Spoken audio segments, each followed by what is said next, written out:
Coucou à tous, alors je voudrais juste vous partager aujourd'hui ce que je comprends comme étant un peu le message du jour.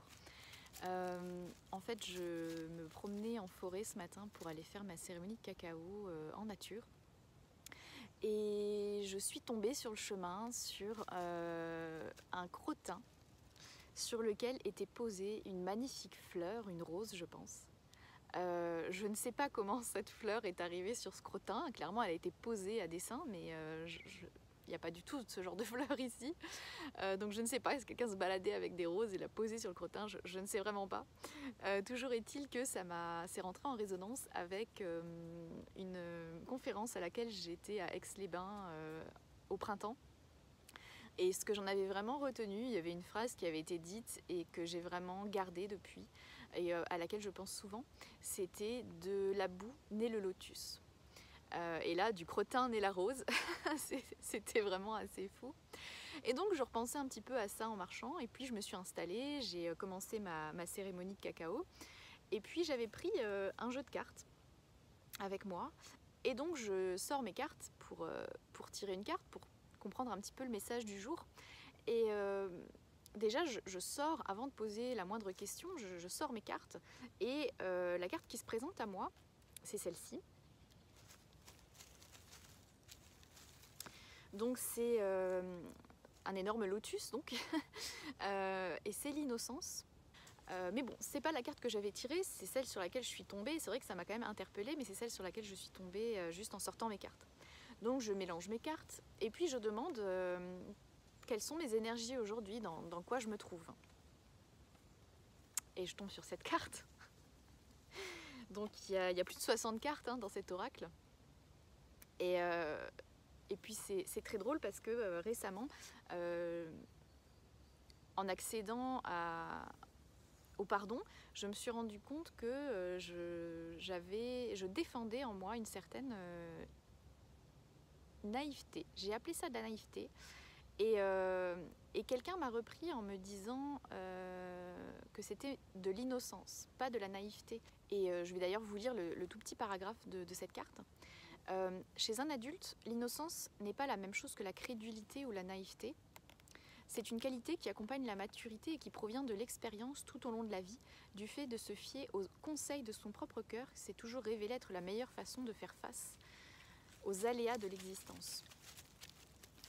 Et c'est la capacité de prêter attention à la voix intérieure de l'intuition et de répondre avec spontanéité à ce que la vie nous réserve à chaque instant.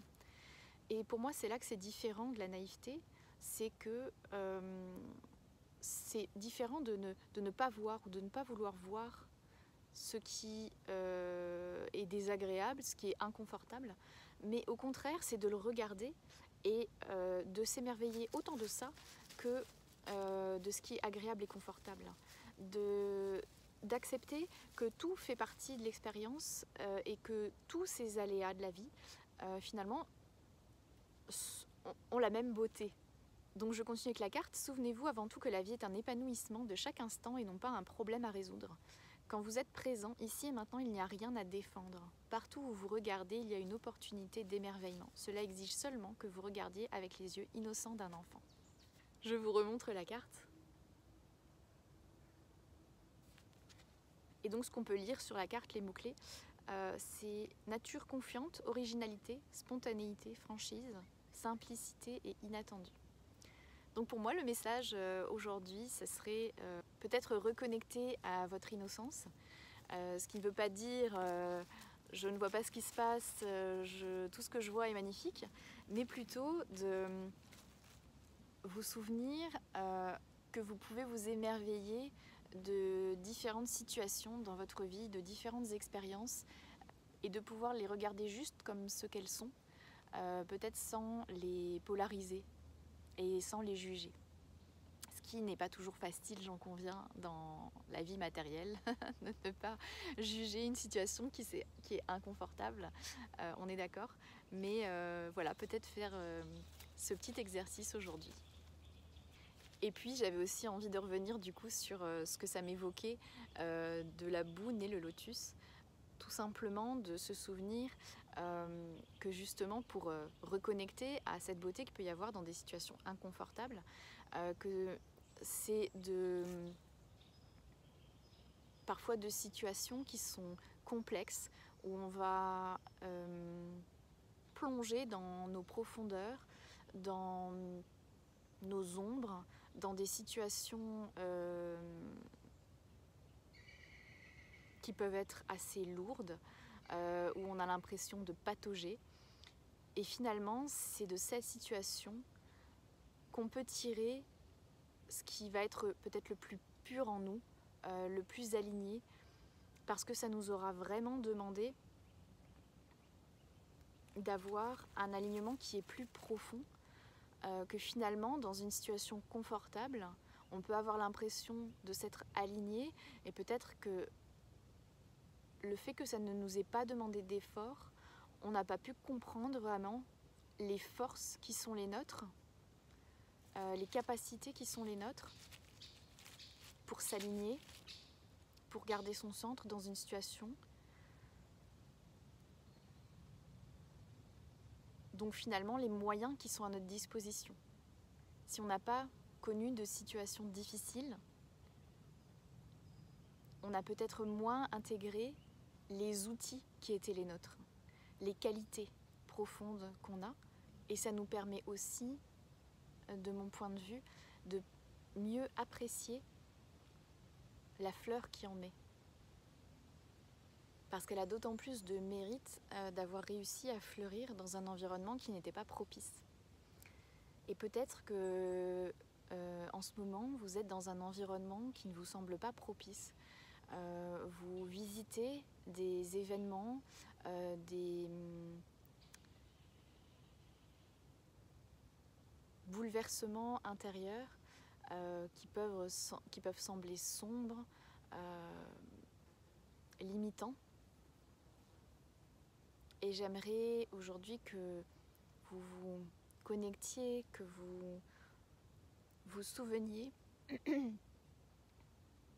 que vous avez la pleine capacité, la pleine possibilité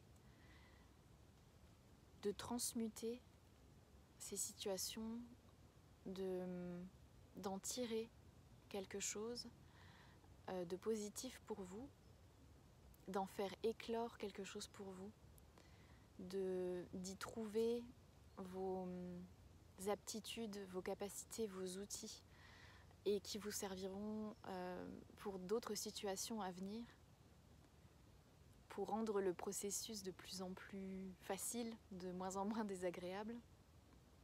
Et j'aime aussi me dire que